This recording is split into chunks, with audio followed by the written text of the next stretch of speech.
Welcome everyone, my name is Mohit, first year MBBS student. इस video में हम coordination compound के NCERT के एनालिसिस देखेंगे। देखो, आपको पता है कि इनऑर्गेनिक के बहुत सारे चैप्टर्स रिमूव हो चुके हैं, तो ये चैप्टर का एनसीईआरटी बहुत ज़्यादा इंपॉर्टेंट है। और लास्ट ईयर नीट 2023 के अंदर इससे बहुत अच्छे अच्छे क्वेश्चन, जैसे यहाँ पे होमोलेप्टिक और हेटेरोलेप्टिक के ऊपर आया हुआ था। फिर यहाँ पे तुम डबल साल्ट और ये हमारे कॉम्प्लेक्स कंपाउंड के डिफरेंसेस के ऊपर आया हुआ था क्वेश्चंस, बिल्कुल एनसीईआरटी के पैरा उठा उठाए क्वेश्चंस आए हुए थे। और देखो, जो आइसोमेरिज्म वाला टॉपिक है उससे आपके नोट्स में बहुत सारे टीचर जो एग्जांपल्स करा देते हैं, उतना इंपॉर्टेंट नहीं है। अगर आप अच्छे से जितना एनसीईआरटी में आइसोमेरिज्म दे रखा है उसको पढ़ के चले जाओ, मैं गारंटी के साथ बोल सकता हूँ कि आपके क्वेश्चन जो है गलत नहीं होंगे आइसोमेरिज्म वाले। ठीक है, तो चलो स्टार्ट करते हैं अच्छे से। एक एक लाइन कोऑर्डिनेशन कंपाउंड की और जितने भी प्रीवियस ईयर क्वेश्चंस आए हुए हैं एक एक टॉपिक से, उनको भी हम साथ साथ देखते चलेंगे। तो स्टार्ट करते हैं। देखो, पहले है आपके सिंपल साल्ट और डबल साल्ट और ये कॉम्प्लेक्स साल्ट। इन तीनों के बारे में डिफरेंस पता होना चाहिए। देखो, सिंपल साल्ट सिंपल है, जो हम बचपन से पढ़ते आ रहे हैं। जो कॉमन साल्ट हो गया NaCl, K2SO4, ये सारे हो गए सिंपल साल्ट। डबल साल्ट जो है ये combination of two different salt से बनता है। जैसे यहाँ पे KCl और MgCl2, इन दोनों के कॉम्बिनेशन से हमारा बन गया KCl MgCl2.6H2O। और जब इसको हम या इन दोनों को, सिंपल साल्ट को और डबल साल्ट को एक सॉल्यूशन में डालेंगे तो ये जो है Na+ और Cl- आयन में डिसोसिएट हो जाएगा। अगर हम इसको डबल साल्ट को एक सॉल्यूशन में डालेंगे तो ये भी अपने डिफरेंट आयंस में डिसोसिएट हो जाएगा। लेकिन वहीं अगर कॉमन साल्ट की बात करें तो ये होता है हमारा जो ब्रैकेट के अंदर है। अभी फिलहाल इतना समझो, जो ब्रैकेट के अंदर जो कॉम्प्लेक्स आयन है ये डिसोसिएट नहीं होता है। अगर हम कॉम्प्लेक्स साल्ट को इक्वल सॉल्यूशन के अंदर डिजोल्व करें तो ये Fe+2 आयन और Cn- आयन नहीं देगा। ठीक है, ये K+4 आयन देगा और ये कॉम्प्लेक्स आयन देगा, जो कि एक सिंगल आयन की तरह आएगा। तो यही डिफरेंस है। कॉम्प्लेक्स साल्ट जो है कंप्लीट डिसोसिएशन नहीं होता है, बाकी simple salt double salt completely dissociate हो जाता है अपने आयंस के अंदर। तो ये था हमारा कॉम्प्लेक्स साल्ट का। ठीक है, तो स्टार्ट करते हैं। एनसीईआरटी की लाइन वर्ड टू वर्ड बहुत मेहनत करके मैंने इस पर काम किया हुआ है, तो आपको कुछ भी इसमें प्रॉब्लम नहीं होगा। पहले स्टार्ट करते हैं कि कॉम्प्लेक्स कंपाउंड, कोऑर्डिनेशन कंपाउंड दोनों आपके सेम ही बोले जाएंगे। अब देखो, जो क्लोरोफिल है ये एक कोऑर्डिनेशन कंपाउंड है, जो हीमोग्लोबिन है ये भी एक कोऑर्डिनेशन कंपाउंड है, और विटामिन B12 है ये भी एक कोऑर्डिनेशन कंपाउंड है। ये बहुत इंपॉर्टेंट है, इसको अच्छे से याद कर लो कि क्लोरोफिल के अंदर मैग्नीशियम पाया जाता है। आपके बायोलॉजी के अंदर तो बहुत ज़्यादा ये इंपॉर्टेंट है। हीमोग्लोबिन के अंदर Fe पाया जाता है और विटामिन B12 के अंदर कोबाल्ट पाया जाता है। तो इन तीनों को अच्छे से याद कर लो, बहुत ज़्यादा इंपॉर्टेंट है कि कौन कौन से मेटल आयन पाए जाते हैं इन तीनों में। ठीक है, आपके बायो में भी हेल्प हो जाएंगे और यहाँ तो इंपॉर्टेंट है ही। नेक्स्ट हमारा दे रखा है कि वार्नर्स थ्योरी के ऊपर। अब देखो, वार्नर्स ने क्या किया था कि स्ट्रक्चर ऑफ कोऑर्डिनेशन कंपाउंड के बारे में बताया था कि जितने भी मेरे कोऑर्डिनेशन कंपाउंड है इनके स्ट्रक्चर के बारे में।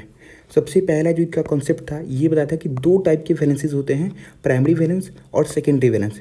उनको हम डिटेल में पढ़ने वाले हैं। अब देखो, जैसे यहाँ पे 3 कंपाउंड दे रखे हैं, तो ये बाइनरी कंपाउंड है। इनके प्राइमरी वैलेंस कितना होगा? 3 होगा, 2 होगा, 2 होगा। ठीक है, जो कि जो सिंपल जो वैलेंसी हम लोग कैलकुलेट करते थे ना कि क्रोमियम +3 है, इसका 3 वैलेंसी है, कोबाल्ट +2 है, 2 वैलेंसी है, तो ये होते हैं प्राइमरी वैलेंसी। अब देखो, जो ये यहाँ पे मैं आपको टॉपिक बताने वाला हूँ, 2017 में, 15 में, 13 में, 2001 में और 1998 में इतना ज़्यादा इस सेम टॉपिक से सेम क्वेश्चन आया हुआ है। तो इसको ध्यान से समझो, बिल्कुल ईजी है, अगर समझोगे तो आप हो जाएगा आपके क्लियर।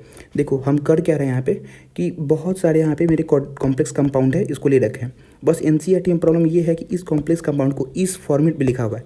अगर इस कॉम्प्लेक्स कंपाउंड को, जैसे यहाँ पे दे रखा है आपका COCl3.4NH3, इसको हम इस तरह लिख सकते हैं CONH3 Cl2 जो है क्लोरीन। देखो, अब कोबाल्ट का जो कोऑर्डिनेशन नंबर होता है मेरा 6 होता है, अभी आपको यहाँ पे दे दिया भी है। तो कोबाल्ट का कोऑर्डिनेशन नंबर 6 है, यानी कि 6 ही ये लिगेंड्स को अपने साथ अटैच करके रख सकता है। ये जो है इसको हम लिगेंड बोलते हैं। अब इंपॉर्टेंट ये है कि जो भी आपके यहाँ पे लिगेंड्स दे रखे हैं उसमें क्लोरीन जो है यही काउंटर आयन की तरह, यानी कि ब्रैकेट के बाहर रह सकता है, NH3 नहीं रहेगा इस सारे कॉम्प्लेक्स कंपाउंड के अंदर। तो आपको करना क्या है कि अगर हम एक्सेस ऑफ AgNO3 और साथ में इस कॉम्प्लेक्स कंपाउंड को रखेंगे तो हमारा AgCl प्रिसिपिटेट करेगा। कितना मोल प्रिसिपिटेट करेगा यही आपको कैलकुलेट करना होता है कि हाँ कितना मोल कैलकुलेट करना है। तो देखो, जितने भी काउंटर आयन बाहर होंगे ब्रैकेट के, उतने मोल हमारे AgCl प्रिसिपिटेट करेगा। जैसे यहाँ पे अगर हम बात करें तो ये वाला जो कंपाउंड है इसको हम इस फॉर्मेट में लिख सकते हैं, और यहाँ पे हमारे एक ही क्लोरीन मॉलिक्यूल्स ब्रैकेट के बाहर होगा, यानी कि एक ही मोल AgCl फॉर्म, Ag यहाँ से आएगा, Cl यहाँ से आएगा, एक ही मोल AgCl फॉर्म होगा। अगर इस कंपाउंड की बात करें COCl3.5NH3, तो इस पर क्या होगा कि NH3 5 तो अंदर हो गया, ब्रैकेट के अंदर एक ही क्लोरीन होगा और ब्रैकेट के बाहर 2 क्लोरीन होगा। अगर इसमें एक्सेस ऑफ AgNO3 ऐड करें तो हमारा 2 मोल AgCl फॉर्म होगा। तो देख लो, तो यही है कि जितना आपके ब्रैकेट के बाहर क्लोरीन होगा उतना मोल हमारा AgCl फॉर्म होगा। बस यही है, अब कुछ नहीं करना है, एक्सेस ऑफ AgNO3 ऐड करना है। बस ध्यान ये देना है कि आपको जो भी यहाँ पे ये कॉम्प्लेक्स दे रखे हैं इसको आप इस फॉर्मेट में लिख दो। इस फॉर्मेट लिखने के बाद जितने भी क्लोरीन के बचते हैं आयंस उनको ब्रैकेट के बाहर लिखो। जितने मोल आयंस मतलब जितने Cl2 है तो 2 मोल AgCl फॉर्म होगा। बस यही है, इनके जो कंक्लूजन है बहुत इंपॉर्टेंट है, यहाँ पे दे रखा है। पहला जो कंक्लूजन हम ये ड्रॉ करेंगे कि मैक्सिमम जो है 6 ग्रुप हमारे कोबाल्ट से जुड़ रहे हैं। आप देख भी रहे हो यहाँ पे 4 + 2 6 है, 5 + 1 6 है। जो भी बच रहे हैं उनको ब्रैकेट के बाहर कर दो और जितने बाहर होंगे उतने मोल हमारे AgCl फॉर्म होंगे। सेकेंड जो यहाँ पे दे रखा है कि atom with in the square bracket, जो स्क्वायर ब्रैकेट के अंदर है हमारे, जैसे इस स्क्वायर ब्रैकेट के अंदर जो जितने भी एटम्स हैं ये जो है कॉम्प्लेक्स कंपाउंड है, ये डिसोसिएट नहीं करेंगे, जो बाहर हैं वहीं डिसोसिएट करेंगे और यही रिएक्ट भी करेंगे। तो ब्रैकेट के अंदर जितने भी हैं वो रिएक्ट नहीं कर रहे हैं। तो यहाँ पे यही दे रखा है कि जितने भी एटम्स आपके स्क्वायर ब्रैकेट के अंदर हैं वो डिसोसिएट नहीं कर रहे हैं और ये हमारा सेकेंडरी वैलेंसी वो होता है। जितने भी हमारे डायरेक्टली अटैच्ड हैं मेटल आयन से उनको बोलेंगे हम सेकेंडरी वैलेंसी। जैसे यहाँ पे आप देख लो कि इस कोबाल्ट से 5 NH3 और एक जो है Cl अटैच्ड है तो इसका जो है सेकेंडरी वैलेंसी हुआ 6। यहाँ पे इस कोबाल्ट के अंदर 4 NH3 और 2 Cl2 अटैच्ड है तो यहाँ पे इसका सेकेंडरी वैलेंसी हुआ 6। तो सब में 6 होगा, वहीं ध्यान देना, जो बचे उसको बाहर रख दो, उसको बोलेंगे काउंटर आयन। तो यही था आपका, बहुत इंपॉर्टेंट दे रखा है। फिर यहाँ पे एक टेबलर फॉर्म में दे रखा है, जो यहाँ पे ये होता है कि आप फिजिक्स के अंदर ही पढ़ोगे, जो कंडक्टिविटी होता है वो चाहे इलेक्ट्रोकेमिस्ट्री में भी आप पढ़े होगे, वो नंबर मोल्स के डायरेक्टली प्रोपोर्शन होता है। तो यहाँ पे 1 मोल ये फॉर्म, अगर जब हम इसको डिसोसिएट करेंगे वाटर के अंदर एक्वा सॉल्यूशन के अंदर, तो 1 मोल मेरा ये फॉर्म होगा और 3 मोल ये फॉर्म होगा, यानी कि 1:3 होगा। ठीक है, तो अगर आप यहाँ पे देखो तो ये दोनों के आपके फार्मूला सेम है। तो NCERT में दे रखा है कि दोनों आइडेंटिकल इम्पेरिकल फार्मूला है लेकिन दोनों के प्रॉपर्टीज डिफरेंट है, यानी कि ये जो है ग्रीन है और ये वायलेट है। ये क्यों है? क्योंकि ये आइसोमर्स है, इसको हम डिटेल में आगे पढ़ने वाले हैं। ठीक है, तो अब चलो वार्नर्स के पोस्टुलेट पढ़ते हैं, इनके क्या क्या पोस्टुलेट है।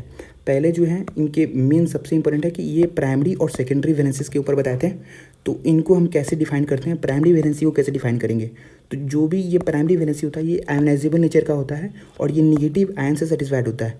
मैं आपको बोलूँ तो जैसे ये यहाँ पे कोऑर्डिनेशन का अमाउंट को दे रखा है, इस कोबाल्ट के ऊपर कितने इसका ऑक्सीडेशन नंबर आएगा ये यहाँ पे होगा इसका प्राइमरी वैलेंसी। यानी कि प्राइमरी वैलेंसी को हम बोल सकते हैं कि oxidation state on central metal atom.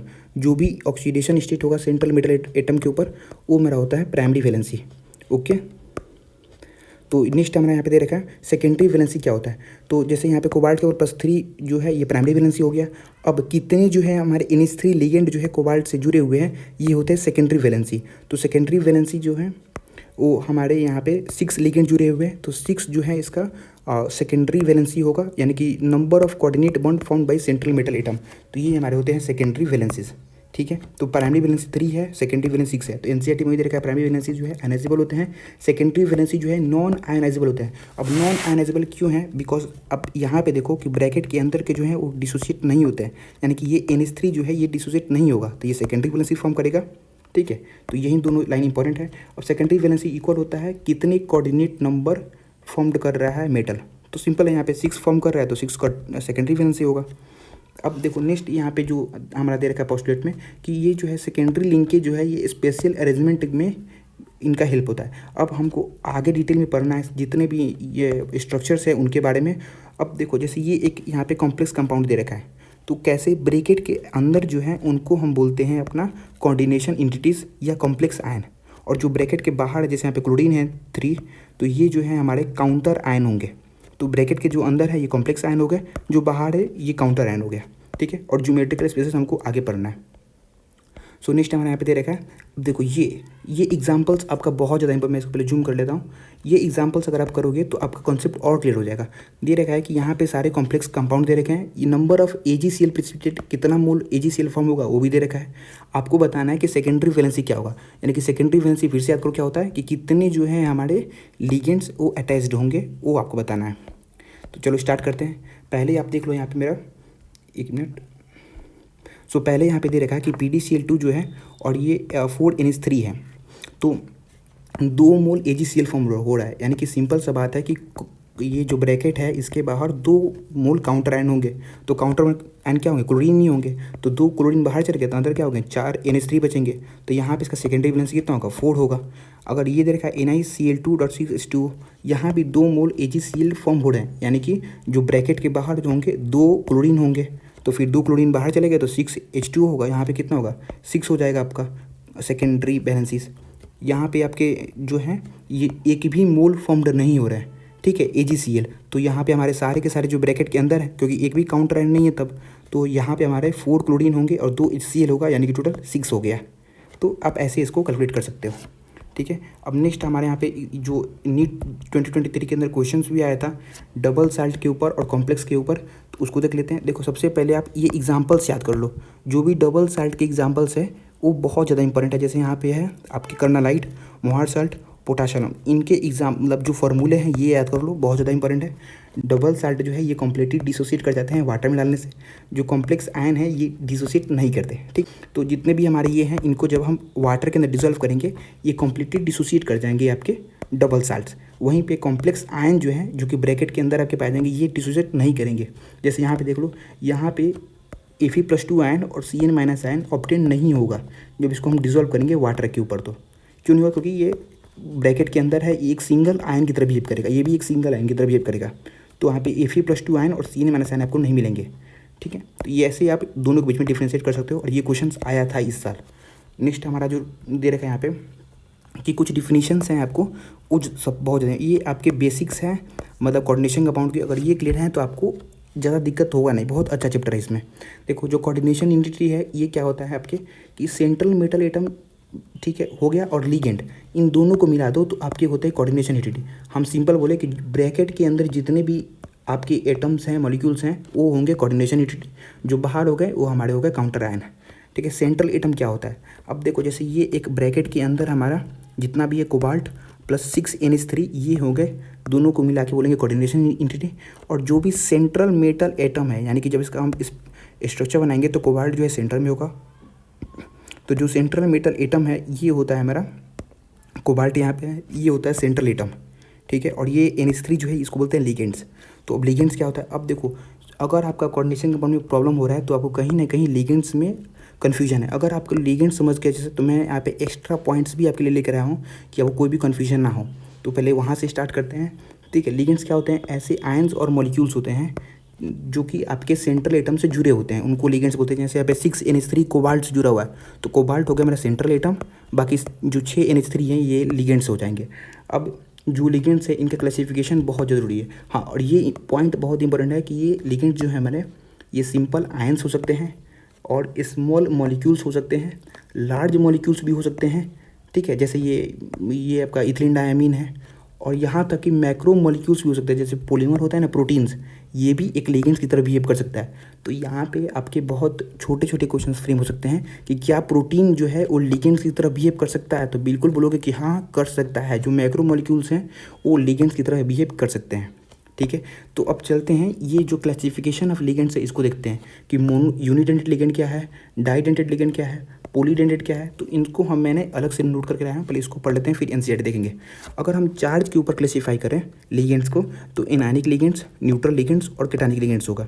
Anionic ligands जो हैं ये हमारे जिन पे कि निगेटिव चार्ज हैं आयन, इनको याद कर लो। देखो ये बहुत इंपॉर्टेंट है, इसको आप नोट करते चलो, आपको लास्ट में कोई दिक्कत नहीं होगा जब आप इसका नोमेनक्लेचर करोगे। तो फिर न्यूट्रल लिगेंड्स क्या होते हैं ये याद कर लो अभी से। CO जो हो गया न्यूट्रल लिगेंड है, NH3 अमीन जो हो गया ये न्यूट्रल लिगेंड है, H2 एक्वा जो हो गया ये हमारे न्यूट्रल लिगेंड में आते हैं, इस पर कोई चार्ज नहीं होगा।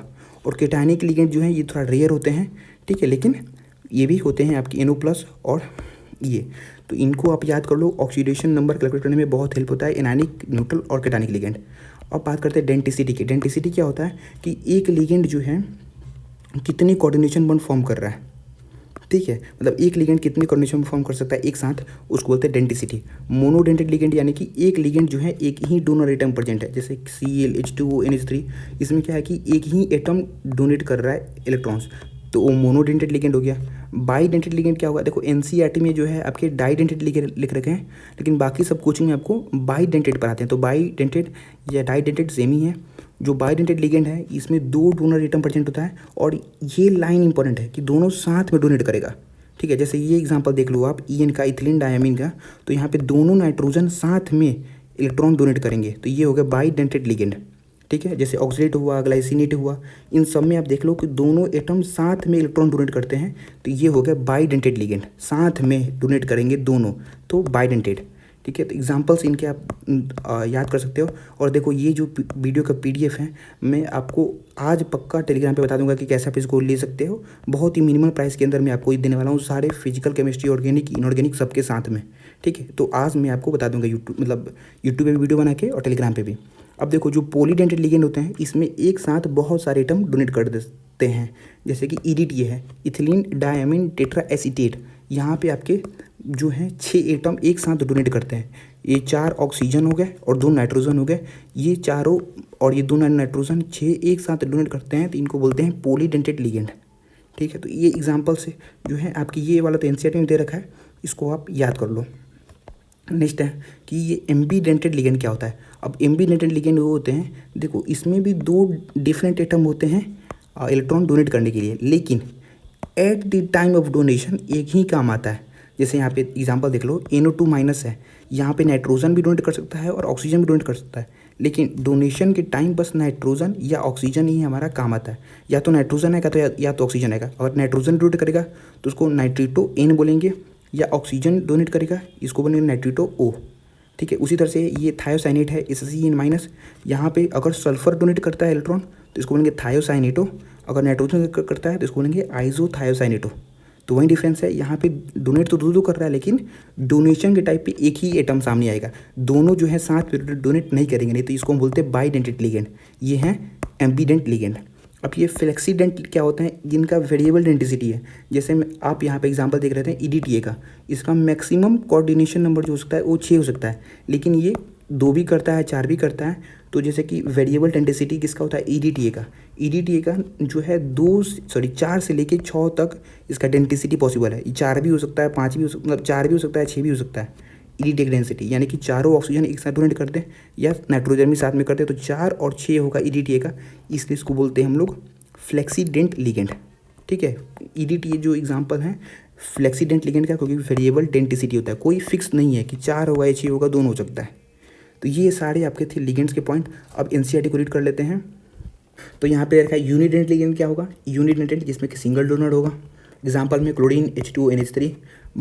जो यहाँ पे डाइडेंटेड, वहाँ पे था बाइडेंटेड, यहाँ दोनों सेम ही है। इसमें 2 डोनेट एटम होगा और दोनों साथ में डोनेट करेंगे। इथिलीन डायमीन हो सकता है और ऑक्जेलेट हो सकता है। फिर ये पॉलीडेंटेड लिगेंड, इसका है आपका EDTA, ये हेक्साडेंटेड लिगेंड है। ठीक है, और इसमें देखो ये आपके एनसीईआरटी में यहाँ पे फिगर दे रखा है, इसको ये इंपॉर्टेंट है। ये इथिलीन डाइअमीन टेट्रा एसीटेट, 4 जो है एसीटेट आयन है और 2 नाइट्रोजन है। ये 4 डोनेट करेंगे और ये 2 डोनेट करेंगे, टोटल 4 ऑक्सीजन और 2 नाइट्रोजन डोनेट करेंगे, तो ये है हमारे हेक्साडेंटेड लिगेंड। लेकिन इसको फ्लेक्सीडेंट बोलते हैं क्योंकि वेरिएबल डेंसिटी होता है, 2, 4, 6 सो कर सकता है। फिर अब देखो यहाँ पे जो एक बहुत अच्छा लाइन दे रखा है, जिसको आगे बहुत इसका एप्लीकेशन है कि जो डाइडेंटेड लिगेंड है या पॉलीडेंटेड लिगेंड है, ये हमारे चिलेट लिगेंड कहलाते हैं। क्यों? क्योंकि ये एक साथ जो है मोर देन 1 एटम इसमें डोनेट करते हैं, तो ये चिलेट लिगेंड जो हैं ये बहुत ज़्यादा स्टेबल होते हैं। ठीक है, तो जितने भी चिलेट कॉम्प्लेक्स फॉर्म होते हैं हमारे चिलेट लिगेंड के द्वारा, ये जो है यूनिडेंट के कंपैरिजन में ज़्यादा स्टेबल होते हैं। तो जब हम आगे स्टेबिलिटी ऑफ कंपाउंड्स की बात करेंगे तो वहाँ पे ये इंपॉर्टेंट है कि आपको पहचानना चाहिए कि हाँ कौन कौन सा चिलेट लिगेंड फॉर्म करता है, वो मेरे मोस्ट स्टेबल में आते हैं। ठीक है, तो ये यहाँ पे लाइन बहुत इंपॉर्टेंट है कि चिलेट जो कॉम्प्लेक्स होगा यूनिडेंटेड लिगेंड वाले से ज़्यादा स्टेबल होगा। फिर ये एम्बीडेंट लिगेंड क्या होते हैं, थायोसाइनाइड और नाइट्राइट, दोनों इस एग्जाम्पल्स हैं। क्या करोगा, नाइट्रोजन डोनेट करेगा तो नाइट्रिटो N बोलेंगे, ऑक्सीजन करेगा तो नाइट्रिटो। याद क्या रखना है कि डोनेशन के टाइम एक ही काम आएगा, या तो नाइट्रोजन आएगा या तो ऑक्सीजन होगा, दोनों साथ में डोनेट नहीं करेंगे। ठीक है, उसी तरह से थायोसाइनेट है। नेक्स्ट अब हमको पढ़ना है कोऑर्डिनेशन नंबर क्या होता है। सिंपल है कि कितने जो है लिगेंड्स हमारे सेंट्रल एटम से जुड़े हुए हैं डायरेक्टली, उसको बोलेंगे कोऑर्डिनेशन नंबर। जैसे यहाँ पे 6 क्लोरीन जुड़ा हुआ है प्लेटिनम से तो 6 हो गया, यहाँ पे 4 अमीन जुड़ा हुआ है तो 4 हो गया। ठीक है, तो बहुत सिंपल है और ये हमने बता भी दिया, इसका PDF आपको मिल जाएगा, आप टेलीग्राम पे आपको ध्यान देना। ठीक है, अब ये दे रखा है कि कोऑर्डिनेशन नंबर है, ये नंबर ऑफ सिग्मा बॉन्ड होता है। ये लाइन इंपॉर्टेंट है कि number of sigma bond form कितना हुआ, ये होता है हमारा सेंट्रल मेटल एटम से, उसको बोलेंगे कोऑर्डिनेशन नंबर। पाई बॉन्ड को यहाँ पे काउंट नहीं करते हैं। तो अगर ये स्टेटमेंट आ जाए कि कोऑर्डिनेशन नंबर चेक करने के लिए हम किसको देखते हैं, सिग्मा बॉन्ड या पाई बॉन्ड, तो हम सिग्मा बॉन्ड को काउंट करते हैं, पाई बॉन्ड को काउंट नहीं करते हैं। ठीक है, अब कोऑर्डिनेशन स्फीयर की बात है। देखो कोऑर्डिनेशन स्फीयर क्या होता है कि ब्रैकेट के अंदर जितने भी आपके हैं वो आ गए कोऑर्डिनेशन स्फीयर के अंदर, या कोऑर्डिनेशन एंटिटी के अंदर, कॉम्प्लेक्स आयन के अंदर, कुछ भी कर लो, ये जो है ब्रैकेट के अंदर हैं उनको बोलेंगे। और ये जो है एक सिंगल आयन की तरह काम करता है, आयनाइज नहीं होता है, हर चीज़ सेम ही है। ठीक है, जो स्टार्टिंग से हम पढ़ते आ रहे हैं। ठीक है, तो जैसे ये एग्जांपल भी दे रखा है, तो जो स्फीयर के अंदर है ये एक सिंगल आयन की तरह बिहेव करेगा। जो स्फीयर के बाहर है हमारा वो होता है काउंटर आयंस, जैसे यहाँ पे पोटेशियम है, ये एक काउंटर आयन की तरह बिहेव करेगा। अब देखो कोऑर्डिनेशन पॉलीहेड्रॉन, ये क्या होता है कि जो भी मेरे स्पेशल अरेंजमेंट होते हैं, जैसे कि ऑक्टाहेड्रल क्या है, ज्योमेट्री, टेट्राहेड्रल क्या है, तो अगर आप केमिकल बॉन्डिंग पढ़ के आए हो यहाँ पे तो आपको पता होगा कि हाँ ये सारे स्ट्रक्चर कैसे हैं, इनको कैसे फाइंड करना है कोऑर्डिनेशन कंपाउंड में, वो हम आगे देखने वाले हैं। तो अभी बस हम ये देख लेते हैं कौन कौन से हमारे स्ट्रक्चर हैं। ठीक है, जो नेक्स्ट हमारा यहाँ पे ऑक्सीडेशन नंबर के ऊपर है। देख लो ऑक्सीडेशन नंबर जो है सेंट्रल एटम का, वो देख लें यहाँ पे। तो जो भी सेंट्रल एटम है कॉम्प्लेक्स के अंदर, अगर हम लिगेंड को रिमूव करते हैं तो कितना चार्ज उसके ऊपर आएगा, उसको बोलते हैं ऑक्सीडेशन नंबर। देखो सिंपल सा इसका मेन आपको नोमेनक्लेचर के अंदर हेल्प होगा। तो जैसे यहाँ पे ये एक हमारा कॉम्प्लेक्स कंपाउंड है, इसके अंदर इस कॉपर का कितना है ऑक्सीडेशन नंबर, अगर ये हमको कैलकुलेट करना है तो कैसे कैलकुलेट करेंगे। तो इसको हम एक्सलेट कर लिए, जो अभी हम ऊपर पढ़ के आए कि जो Cn माइनस है ये हमारा एनायनिक लिगेंड है, यानी कि इस पर चार्ज जो है -1 का है। तो x -4 किए तो पूरे कॉम्प्लेक्स के ऊपर कितना चार्ज है, -3। तो इस तरह से आपको एक इक्वेशन बनाना है, x -4 इक्वल टू -3। x का वैल्यू फाइंड कर दो, +1 होगा, तो कॉपर का जो ऑक्सीडेशन स्टेट होगा वो +1 होगा। ठीक है, अब यहाँ पे देखा कि होमोलेप्टिक और हेट्रोलेप्टिक कॉम्प्लेक्सेस क्या होते हैं। ये नीट 2023 के अंदर क्वेश्चंस आया हुआ था, बहुत इंपॉर्टेंट है कि होमोलेप्टिक कॉम्प्लेक्स क्या होते हैं और हेट्रोलेप्टिक कॉम्प्लेक्स क्या होते हैं। देखो अगर सारे लिगेंड सेम है, सिंपल सारे लिगेंड एक ही टाइप के हैं तो ये होंगे होमोलेप्टिक कॉम्प्लेक्स। अगर लिगेंड्स जो है डिफरेंट है, दो हैं या दो से ज़्यादा टाइप के हैं, तब उनको बोलेंगे हेट्रोलेप्टिक कॉम्प्लेक्स। ठीक है, तो ये इंपॉर्टेंट है। ऐसे सिंपल क्वेश्चंस आते हैं, लेकिन एटलीस्ट आप एनसीईआरटी के ऊपर पढ़ के जाओगे तो, इसलिए बहुत इंपॉर्टेंट है। अब यहाँ पे आता है नोमेनक्लेचर के बारे में। देखो नोमेनक्लेचर जो है, मैं आपको जितने भी यहाँ पे पोस्टुलेट दे रखे हैं उसको बता दूंगा, आपको प्रैक्टिस खुद से ही करना है। ठीक है, तो स्टार्ट करते हैं। IUPAC सब डिसाइड करता है कि हाँ क्या नोमेनक्लेचर होगा। अब ये यहाँ पे एक टर्म यहाँ पे दे रखा है मोनोन्यूक्लियर। ये क्या होता है, अगर मेरा सिंगल सेंट्रल मेटल एटम है, जो कॉम्प्लेक्स कंपाउंड के अंदर जो हमारे सेंट्रल मेटल एटम है, अगर एक है तो मोनोन्यूक्लियर हो गया, अगर सेंट्रल एटम 2 हैं तो डाइन्यूक्लियर, अगर 3 हैं तो ट्राइन्यूक्लियर बोलेंगे। ठीक है, बाकी यहाँ पे जो दे रखा है फॉर्मूलाज वो इंपॉर्टेंट उतना नहीं है, इंपॉर्टेंट जो मेन है नोमेनक्लेचर वाला हमारा है, इसको हम पढ़ते हैं। हम यहाँ पे क्या करेंगे कि आपको एक एक जो भी यहाँ पे दे रखे हैं लॉज वो रूल्स पढ़ेंगे और फिर उसका एप्लीकेशन दिखाएंगे कि कैसे इसको अप्लाई करना है, फिर प्रैक्टिस कर लेंगे आप खुद से। देखो पहले जो है, सबसे पहले हम केटायन को नेमिंग करते हैं। ठीक है, पॉजिटिव चार्ज नेगेटिव चार्ज दोनों में से सबसे पहले केटायन को करते हैं। कैसे आइडेंटिफाई करेंगे, जैसे ये यहाँ पे कॉम्प्लेक्स कंपाउंड दे रखा है, इसमें पोटाशियम क्या है, केटायन है, और ये कॉम्प्लेक्स क्या है, एनायन होगा, इस पर -2 चार्ज होगा, क्योंकि पोटाशियम तो हमेशा पॉजिटिव होता है। तो देखो सबसे पहले हम नोमेनक्लेचर किसका करेंगे, पॉजिटिव चार्ज का, यानी कि केटायन का, तो ये होगा पोटासियम। बाकी आगे पढ़ेंगे तो सबसे पहले हमको करना होता है पॉजिटिव चार्ज का। ठीक है, जैसे यहाँ पे देख लो, इस कॉम्प्लेक्स के अंदर देख लो, ये क्लोरीन क्या होगा, इस पर हमेशा नेगेटिव चार्ज होगा, और इस कॉम्प्लेक्स कंपाउंड के ऊपर पॉजिटिव चार्ज होगा। तो हम किसका नोमेनक्लेचर पहले करेंगे, इस केटायन का, यानी कि इस कॉम्प्लेक्स आयन का पहले करेंगे, क्लोरीन का बाद में करेंगे। देखो क्लोराइड का बाद में किया हुआ है, तो वही है कि सबसे पहले हम केटायन का नोमेनक्लेचर करते हैं, तो केटायन का पहले करेंगे। ठीक है, तो ये स्टेप हो गया। नेक्स्ट हमारा है कि उसके बाद हम करते हैं लिगेंड का। अब लिगेंड जो है उसको हम अल्फ़ाबेटिकल ऑर्डर में करते हैं। कैसे समझ आएगा, जैसे देखो यहाँ पे 2 लिगेंड्स दे रखे हैं, होगा ना, ये सेंट्रल एटम हो गया, ये दोनों लिगेंड्स हो गए। यहाँ पे एक है अमीन है, एक है एक्वा है। तो देखो अब यहाँ पे अमीन और एक्वा दोनों ए से शुरू हो रहे हैं, तो पहले किसको दें, तब उसके बाद नेक्स्ट लेटर को देखेंगे हम। ए के बाद एम आता है तो हमारा अमीन पहले आएगा, तो ट्राई अमीन ट्राई एक्वा होगा। तो हम लिगेंड्स को है अल्फ़ाबेटिकल ऑर्डर में अरेंज करके लिखेंगे। अब ये दे रखा है, अच्छा दे रखा है कि जितने भी मेरे एनायनिक लिगेंड है इसमें लास्ट में ओ लगा होता है। जैसे देख लो ये हमारे क्या है, OH माइनस क्या है, एनायनिक लिगेंड है, इसको हम हाइड्रोक्साइड बोलते हैं, लेकिन यहाँ पे क्या बोलेंगे, हाइड्रोक्सीडो, वहीं दे रखा है। ठीक है, H2 को एक्वा बोलते हैं, NH3 को अमीन बोलते हैं, CO को कार्बोनिल बोलते हैं, और NO को नाइट्रोसिल बोलते हैं।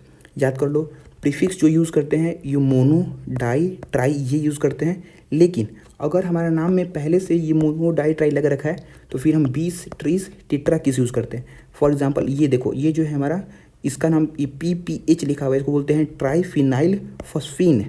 तो ये ट्राईफिनाइल फॉस्फीन, इसमें पहले से ट्राई लगा हुआ है, नाम में ही ट्राई लगा हुआ है, फिर हम ट्राई थोड़ी लिख सकते हैं। अगर ये 2 है हमारा तो डाई थोड़ी लिख सकते हैं। यहाँ पे हम लिखेंगे 20 ट्राईफिनाइल फॉस्फीन लिखेंगे, ठीक है। जो भी ऑक्सीडेशन स्टेट हैं सेंट्रल एटम के, उसको हम रोमन नंबर में लिखते हैं, यानी कि ब्रैकेट से इंक्लूड करके। जैसे यहाँ पे देखो जिंक का जो है वो 2 है, तो यहाँ पे ब्रैकेट में 2 लिख देंगे रोमन नंबर में, ठीक है। जैसे यहाँ पे क्रोमियम का 3 है तो यहाँ पे ब्रैकेट में 3 लिख दिए। तो यही सिंपल रूल्स देखो, उसका एप्लीकेशन देखो, फिर प्रैक्टिस कर लो। तो फिर नेक्स्ट हमारा दे रखा है यहाँ पे कि जो कॉम्प्लेक्स आयन है, अगर केटायन है तो ठीक है, लेकिन अगर एनायन है तो फिर थोड़ा प्रॉब्लम होगा। जैसे यहाँ पे तुम देखो ये कॉम्प्लेक्स के जो हमारे हैं, ये कॉम्प्लेक्स आयन निगेटिव है, यानी कि सेंट्रल एटम जो है वो निगेटिव कॉम्प्लेक्स के अंदर है। यहाँ पे जैसे जिंक है, इसको हम लिखेंगे जिंकेट, ठीक है। अगर आयरन होता तो उसको लिखते हैं फेरेट, ठीक है। तो वहीं दे रहा है कि अगर निगेटिव कॉम्प्लेक्स के अंदर हमारा सेंट्रल एटम है तो उसमें हम 8 जो है सॉफिक्स ऐड कर देंगे। फॉर एग्जांपल जैसे ये देखो CuSCN4 पूरे कॉम्प्लेक्स के ऊपर -2 लगा हुआ है, तो पूरा कॉम्प्लेक्स निगेटिव है और उसके अंदर सेंट्रल एटम है, तो यहाँ पे इसको हम कोबाल्ट नहीं बोलेंगे, कोबाल्टेट बोलेंगे। उसी तरह से अगर Fe होता है तो उसको फेरेट बोलते हैं। यहाँ पे जिंक है, उसको जिंकेट बोलेंगे। अगर निगेटिव कॉम्प्लेक्स के अंदर सेंट्रल एटम है तो उसको हम नाम बिगाड़ देंगे, जिंक को जिंकेट बोल देंगे, कोबाल्ट को कोबाल्टेट बोलेंगे और Fe को फेरेट बोलेंगे। तो ये आपके रूल हैं। अब कैसे प्रैक्टिस करना है तो मैं आपको बताता हूँ। सिंपल, जितने बस NCERT में क्वेश्चंस दे रखे हैं उनको लो। सबसे पहले आपको नोमेनक्लेचर किसका करना है, केटायन का करो। जो ये जैसे इसके अंदर सबसे पहले हम केटायन का कर लेते हैं, तो केटायन का करेंगे तो पहले पोटाशियम बोल लेंगे। फिर हम लिगेंड्स पे जाएंगे। लिगेंड्स कितने हैं, 4 लिगेंड हैं, तो टेट्रा हाइड्रोक्सीडो, निगेटिव को हम ऑक्सीडो बोलते हैं, ठीक है। और फिर जो हमारा जिंक है उसके बाद आते हैं सेंट्रल एटम पे, तो सेंट्रल मेटल एटम पे उसके बाद आएंगे। अगर ये निगेटिव आयन के अंदर है तो उसमें 8 लगा देंगे, जिंकेट। इसका ऑक्सीडेशन नंबर पता कर लेंगे, x - 4 = -2, तो x = हमारा हो जाएगा 2, तो ये हो जाएगा जिंकेट 2 हो जाएगा। तो इस तरह से मैं क्या करूँगा, अगर आपको प्रैक्टिस करना है तो कोई क्वेश्चन आएगा, सबसे पहले ये तीनों ऑर्डर लिख लो। सबसे पहले केटायन का, फिर लिगेंड का, फिर सेंट्रल एटम का। तो यहाँ पे केटायन अगर कॉम्प्लेक्स आयन है तो पहले उसको नोमेनक्लेचर कर देंगे, यहाँ पे केटायन अगर काउंटर आयन है तो पहले उसको कर देंगे। इस तरह से जाना है। तो बस ये 3 लाइन याद कर लो, पहले केटायन, फिर लिगेंड, फिर सेंट्रल एटम। बाकी रूल्स तो आपको हैबिचुअल हो ही जाएगा कि हाँ ऑक्सीडेशन नंबर कैसे लिखना है, निगेटिव चार्ज होगा तो 8 लगा देना है, अगर एनायन है तो मतलब हाइड्रोक्सीडो लिख देना है। तो ये सिंपल रूल्स आपको पता होंगे। 20 ट्रीज टेट्रा किस लिखना है, बस आपको ये तीनों याद कर लो कि केटायन, लिगेंड, फिर सेंट्रल मेटल एटम। इस फॉर्मेट में आपको याद रखना कि किसका किसका पहले करना है, ठीक है। तो नेक्स्ट हमारा ये कंप्लीट हो गया। अब हम आते हैं आइसोमेरिज्म पे। अब आइसोमेरिज्म की बात करें अगर हम, तो 2 टाइप के हैं, स्ट्रक्चरल आइसोमेरिज्म और स्टीरियो आइसोमेरिज्म।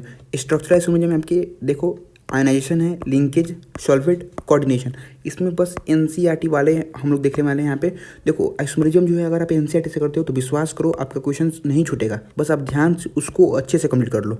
अगर स्टीरियो आइसोमेरिज्म की बात करें तो ज्योमेट्रिकल और ऑप्टिकल है, ठीक है। तो पहले हम स्ट्रक्चरल आइसोमेरिज्म पढ़ेंगे, फिर ज्योमेट्रिकल, फिर ऑप्टिकल, ठीक है। तो NCERT में आपको ऑर्डर थोड़ा डिफरेंट दे रखा है। आइसोमर्स क्या होते हैं, आइसोमर्स है 2 और मोर कंपाउंड जिसका केमिकल फार्मूला सेम होता है, लेकिन अरेंजमेंट जो है एटम का, जो भी अरेंजमेंट है वो डिफरेंट होता है। इनका फिजिकल और केमिकल प्रॉपर्टीज भी डिफरेंट हो सकता है। अब नेक्स्ट हम यहाँ स्टार्ट करते हैं आपके स्ट्रक्चरल आइसोमेरिज्म से, जो कि बहुत सिंपल है, इसको पहले कर लो। तो सबसे पहले है लिंकेज आइसोमेरिज्म। देखो लिंकेज आइसोमेरिज्म कौन शो करेगा ये याद कर लो। पहले जो एम्बिडेंट लिगेंड जो थे हमारे, जो थायोसाइनेट था, जो नाइट्राइट आयन था, ये दोनों हमारे शो करेंगे लिंकेज आइसोमेरिज्म। होगा क्या है यहाँ पे, जैसे थायोसाइनेट है अगर मेरा, यहाँ पे नाइट्रोजन डोनेट कर रहा है और यहाँ पे सल्फर डोनेट कर रहा है, तो ये नाइट्रोजन और सल्फर जो है दोनों में 2 डिफरेंट डोनेट एटम हो गए, तो ये दोनों आइसोमर्स हो सकते हैं। जैसे यहाँ पे मैं एग्जांपल दे रखा हूँ आपको नाइट्राइट का। इस कंपाउंड के अंदर आप नाइट्रोजन जो है डोनेट कर रहा है, तो इसको हम बोलेंगे पेंटा अमीन नाइट्रोएन कोबाल्ट 3 सल्फेट, ठीक है। लेकिन इस कंपाउंड के अंदर देखो आप, तो ऑक्सीजन जो है डोनेट कर रहा है, क्योंकि दोनों एम्बिडेंट है, दोनों में से कोई एक डोनेट कर सकता है।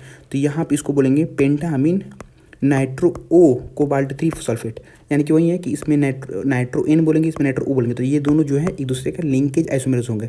अब देखो इंपॉर्टेंट ये यहाँ पे दे रखा है कि अगर मेरा ऑक्सीजन डोनेट कर रहा है इस कंपाउंड के अंदर तो ये रेड होगा, अगर नाइट्रोजन डोनेट कर रहा है एटम तो ये हमारा येलो होगा, तो जो इलेक्ट्रॉन डोनेट करने की टेंडेंसी है वो चेंज होगा, तो फिर हमारा इसका फिजिकल प्रॉपर्टी जो है, कलर जो है ये भी चेंज हो रहा है। यहाँ पे रेड है, यहाँ पे येलो होगा, तो यही दे रखा है यहाँ पे। नेक्स्ट कोऑर्डिनेशन आइसोमर दे रखा है। अब ये क्या होता है, जब अगर इंटरचेंज लिगेंड हो, जैसे अगर यहाँ पे आप आ जाओ तो ये हमारे कॉम्प्लेक्स आयन दो यहाँ पे हैं, यहाँ पे NH3 जो है वो कोबाल्ट के साथ जुड़ा हुआ है, अगर और यहाँ पे साइनाइड आयन जो रहा है क्रोमियम के साथ, अगर दोनों इंटरचेंज कर जाए, क्रोमियम के साथ हमारा जुड़ जाए ये NH3 आयन और कोबाल्ट के साथ जुड़ जाए साइनाइड आयन, दोनों जो है इंटरचेंज कर गए, तब हमारे जो हैं इनको बोलेंगे कोऑर्डिनेशन आइसोमर्स।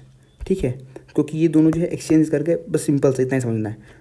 अब ये इंपॉर्टेंट है, आयोनाइजेशन आइसोमर्स क्या होता है। अगर हमारा जो काउंटर आयन है ये एक पोटेंशियल लिगेंड है, तभी मेरा आयोनाइजेशन आइसोमर्स बोल सकते हैं। जैसे कि यहाँ पे अगर ब्रोमीन जो है ब्रैकेट के बाहर है, इसको बोलेंगे काउंटर आयन। अगर ये काउंटर आयन अंदर आ सकता है और लिगेंड की तरह बिहेव कर सकता है, तो फिर ये आयोनाइजेशन आइसोमरिज्म शो कर सकता है। तो ये होगा भी, ब्रोमीन अंदर आ जाएगा और सल्फेट बाहर चला जाएगा, तो ये दोनों क्या है, हमारे आयोनाइजेशन आइसोमर्स है। ठीक है, तो देखो यहाँ पे इंपॉर्टेंट एक क्वेश्चन ये फ्रेम होता है कि ये दोनों आपसे एग्जाम्पल पूछ देंगे, क्रोमियम H2O4 Br2 और ब्रैकेट के बाहर है क्लोरीन, यहाँ पे क्रोमियम H2OCl2 और ब्रैकेट के बाहर ब्रोमीन है, तो क्या ये दोनों आइसोमर्स है कि नहीं, सोच के बताओ आयोनाइजेशन आइसोमर्स।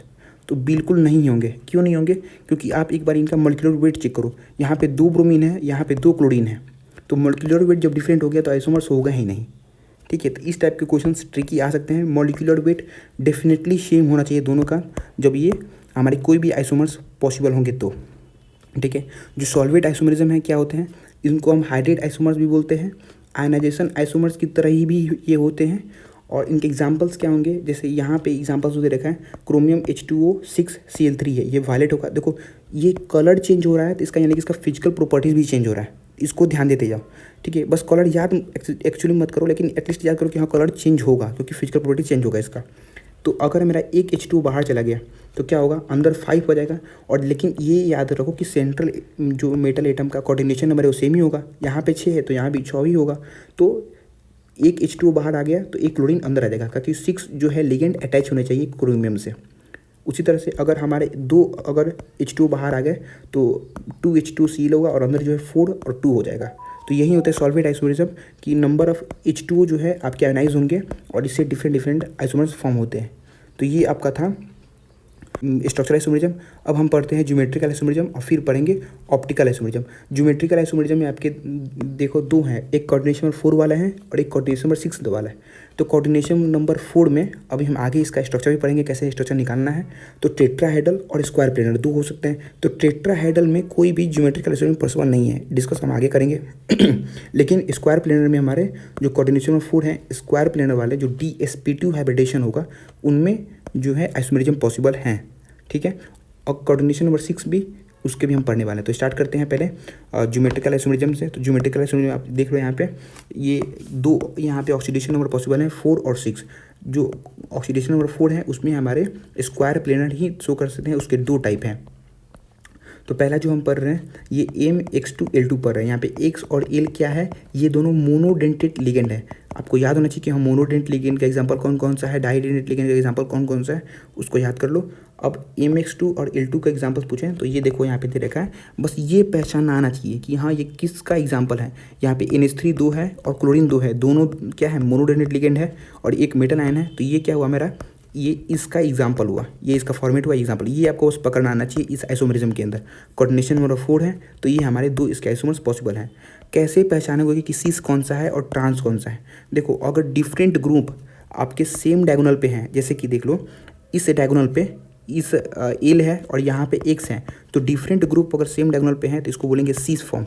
अगर सेम ग्रुप हमारे सेम डायगोनल पे हैं तो उसको बोलेंगे ट्रांसफॉर्म। जैसे यहाँ पे ये एल है तो ये सेम डायगोनल पे दोनों हैं, यहाँ पे एक्स और एक्स है सेम डायगोनल पे हैं, तो सेम डायगोनल पे सेम ग्रुप तो ट्रांस होगा।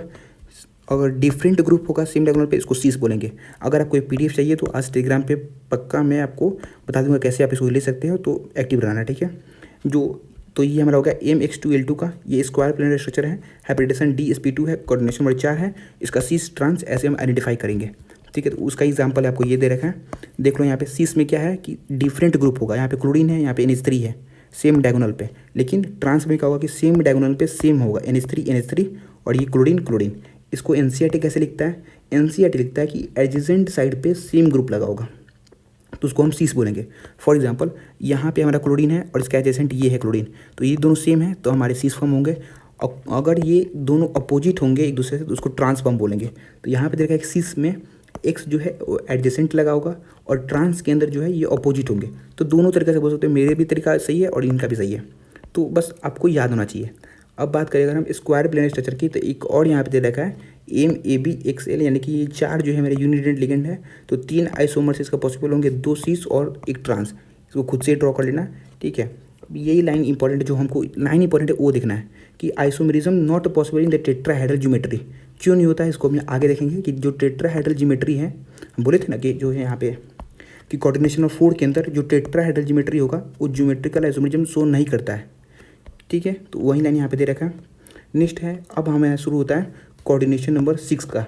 तो कोऑर्डिनेशन नंबर 6 के अंदर हमारे जो एनसीईआरटी में दे रखे हैं वो ये 3 फॉर्मेट है, MX2L4, MX2L2 और M3। ये बहुत इंपॉर्टेंट है, MA3B3, जिसको फेसियल और मेरिडोनियल हमारे आइसोमेरिज्म होते हैं। तो स्टार्ट करते हैं। पहला जो है ये MX2L4 के बारे में, तो इसका एग्जांपल्स बिल्कुल यहाँ पे दे रखा है। सिंपल कुछ नहीं है, ऑक्टाहेड्रल ज्योमेट्री होगा।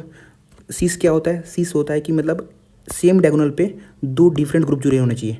तो इससे यहाँ पे इस डायगोनल पे देखो NH3 जुड़ा हुआ है और क्लोरीन जुड़ा हुआ है, लेकिन ट्रांस के अंदर क्या होगा कि सेम डायगोनल पे सेम ग्रुप जुड़ा होगा, NH3 और इस डायगोनल पे भी NH3। तो ये ट्रांस हो गए और ये सीस हो जाएंगे, ठीक है। तो ऐसे याद करना है। नेक्स्ट हमारा जो दे रखा है यहाँ पे देखो, अब ये डाइडेंटेड लिगेंड के एग्जांपल आपको याद होना चाहिए, इथिलीन डायामीन।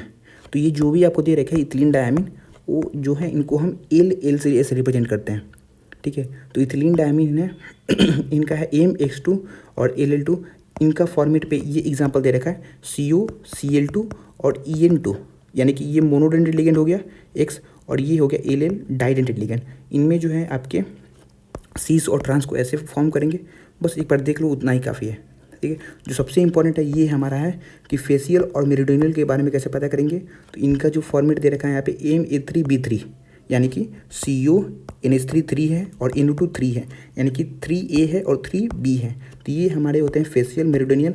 कैसे पहचानोगे, अगर हमारे लिगेंड्स जो हैं एडजेसेंट पोजीशन पे हैं, ठीक है, तो ये फेसियल होते हैं। जैसे देखो यहाँ पे NO2 है और यहाँ NO2 है, ये दोनों एडजेसेंट है।